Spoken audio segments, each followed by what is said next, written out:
Il y a un facteur très important, la découverte de l'Arche de l'Alliance. Est-ce que les pressions politiques devraient continuer pour garder cette découverte souterraine? Pourquoi est-ce que cet objet d'art est-il si explosif? Jouerait-il un rôle dans les événements à venir? Y a-t-il une connexion entre l'Arche de l'Alliance et les événements qui devraient bientôt se dérouler sous le nouvel ordre mondial? L'Arche de l'Alliance était le symbole de la présence de Dieu. Sur cette boîte, il y avait un couvercle, connu sous le nom de propitiatoire ou également siège de la miséricorde. Cette boîte ou cette arche était couverte d'or, alors que le couvercle et les anges attachés étaient en or pur. J'ai fait des investigations dans beaucoup de sites et des pays, et j'ai la conviction que l'arche n'a été dans aucun de ces lieux. Elle n'a pas été prise par les Babyloniens ou les Romains, et qu'elle n'a pas été détruite. Selon la tradition, l'arche et les objets du temple sont restés cachés à travers les invasions babyloniennes, à travers l'exil des Juifs de 70 ans à Babylone, ainsi que dans la seconde période du temple. Ils sont restés cachés pendant des siècles sous la domination étrangère de Jérusalem et sont restés cachés jusqu'à nos temps actuels. Parmi ceux qui désiraient trouver l'arche était Adolf Hitler. Il pensait que l'arche détenait une propriété mystique et leur donnerait une puissance surnaturelle sur les hommes. Mussolini avait également désiré prendre possession de l'arche. L'espoir était de trouver une cave qui était à l'époque au niveau du sol. Alors les fouilles ont commencé. Devant la paroi rocheuse, progressivement, de plus en plus profond. Et assez rapidement, ils commencèrent à trouver quelques niches qui ressemblaient à des petites boîtes de livres. Et alors que les fouilles allaient plus profondément, ils en découvrirent 3. Continuant à creuser, ils découvrirent à 14 pieds plus bas une pierre découverte. Elle se trouvait à peu près à 2,50 m de la paroi rocheuse. Après l'avoir nettoyée, ils découvrirent au milieu une forme carrée. Ça ressemblait à une cheville, comme une prise faite de pierre. Après examination, il s'est avéré qu'il y avait comme 2 petites niches avec lesquelles on pouvait le retirer. Sous cette prise, nous avons découvert un emplacement pour mettre un poteau d'une profondeur de 50 cm. En fait, une profondeur de 23 pouces et demi dans la roche. En fait, un trou carré avec une cheville par-dessus le scellant. Nous avons cette cheville en notre possession. Il y avait plusieurs objets dans cette chambre. Ils étaient recouverts par des peaux d'animaux noirs. Par-dessus cela, il y avait des morceaux de bois. Et sur ce bois, il y avait des pierres. Et Ron est venu et il est passé au travers entre les pierres et le plafond.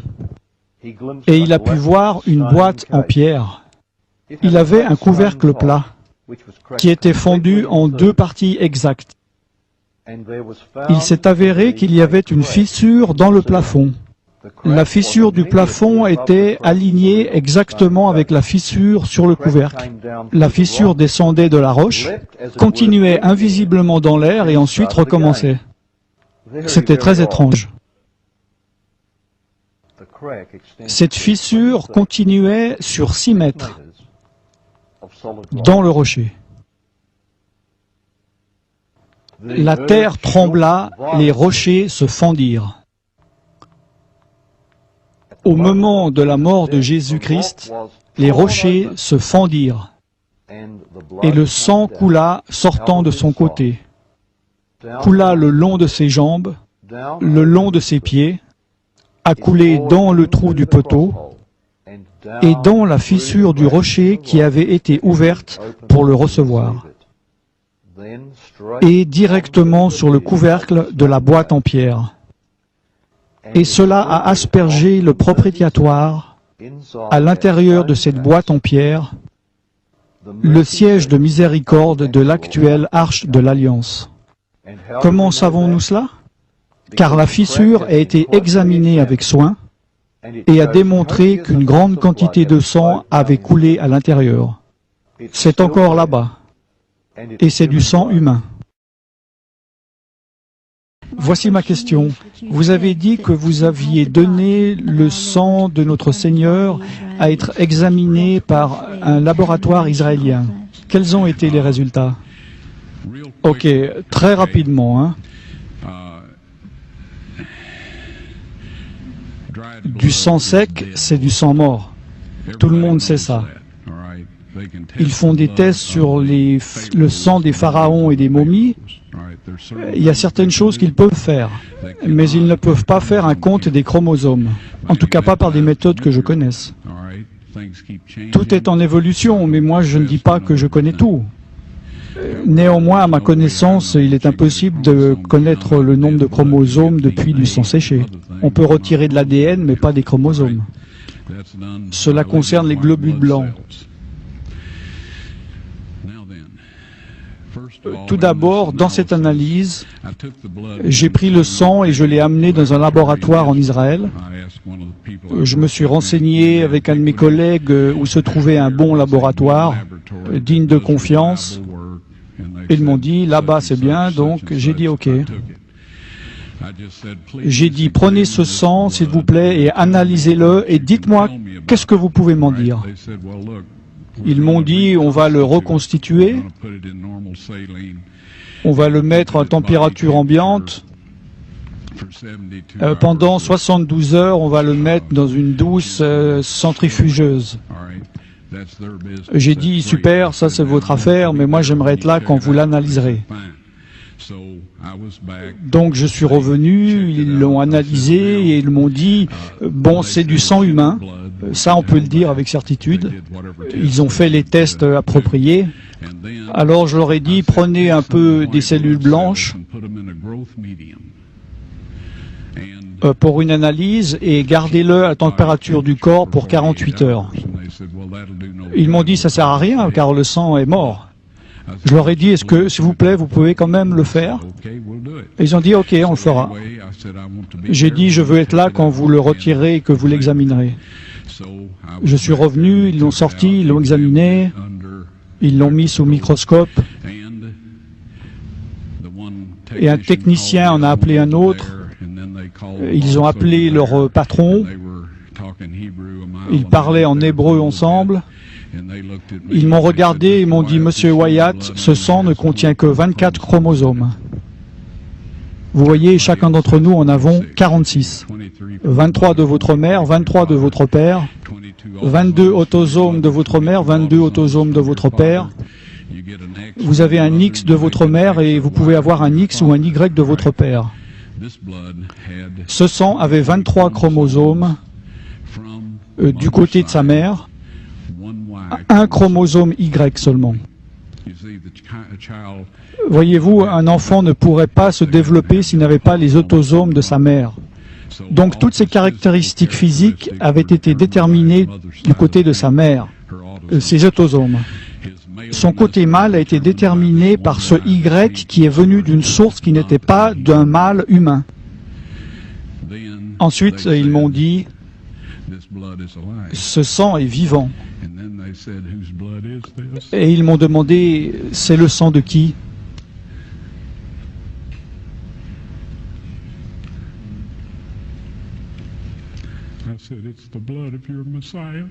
J'ai dit, c'est le sang de votre Messie.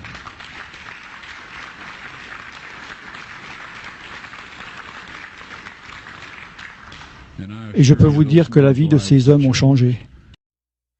Rien ne peut sauver mon âme, rien que le sang de Jésus.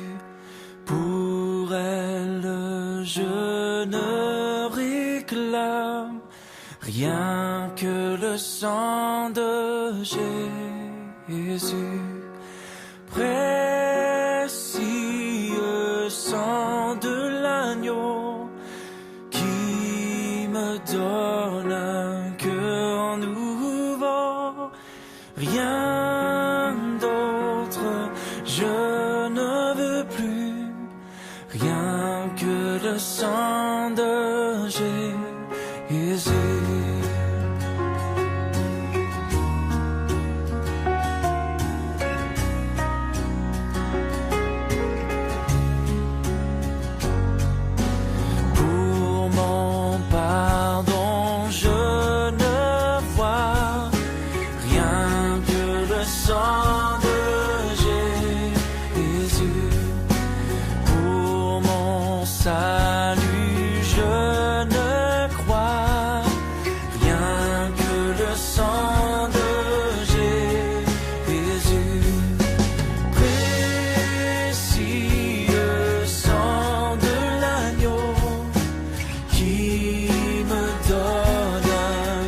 l'argent, si la pauvreté vient assombrir ton cœur, souviens-toi que Dieu là-haut prend soin des petits oiseaux. Abandonne tes fardeaux à ton sauveur. Laisse-les, laisse-les, laisse tes fardeaux aux pieds de ton sauveur. Si tu crois sans défaillir, il saura te secourir. Abandonne tes fardeaux à ton sauveur.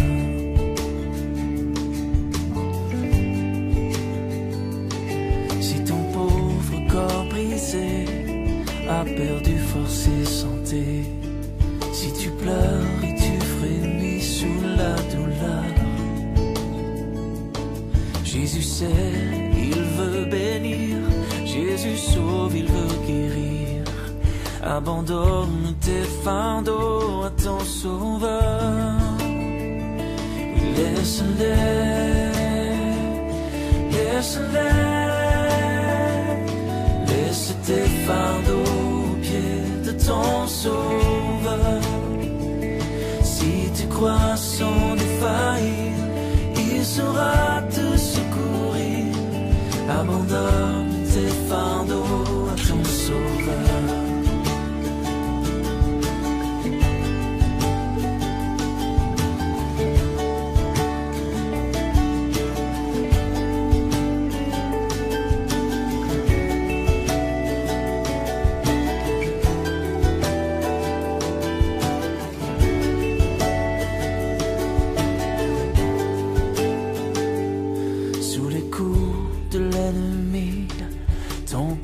A-t-il faibli et ta foi sombré peut-être sous la peur? Souviens-toi que Dieu ton Père aime exaucer les prières. Abandonne tes fardeaux, ton Sauveur. Laisse-les, laisse-les, laisse tes fardeaux ton sauveur. Si tu crois sans défaillir, il saura te secourir. Abandonne tes fardeaux à ton sauveur. Laisse-les, laisse-les,